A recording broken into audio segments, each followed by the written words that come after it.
জয় গুরু, রাধেশ্যাম। গুরুবার্পণমস্তু, রাধা কৃষ্ণার্পণমস্তু। সদ্গুরু ভগবান পরমহংস ঠাকুর শ্রী শ্রী হেমন্তদেব তাঁর শতাধিক লেখা দোহাবলী থেকে একটি দোহা পাঠ করে শোনাচ্ছি। সেখানে বলছেন, दैव को छोड़कर पुरुष आकार को क्या दाम है भाई, दैव को मिलाकर काम करे সব ফল কো বিহাই। অর্থাৎ পুরুষাকারের দাম আছে সত্য, কিন্তু দৈবকে ত্যাগ করিয়া নয়।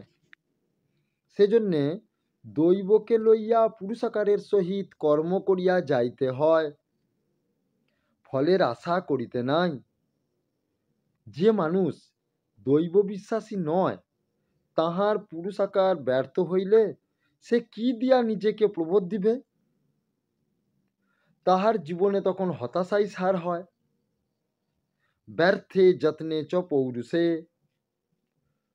দৈবের বশবর্তী হইয়া কর্ম করিলে মানুষ কর্মের সফলতায় ও বিফলতায় সমদর্শী হয়।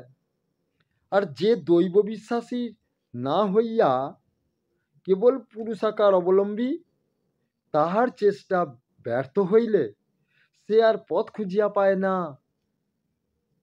সে তাহার জীবন ধারণের কোনো দামও দেখিতে পায় না। কিন্তু দৈব বিশ্বাসী সেই অবস্থায় দৃঢ়ভাবে টিকিয়া যায়। জয় গুরু, রাধেশ্যাম।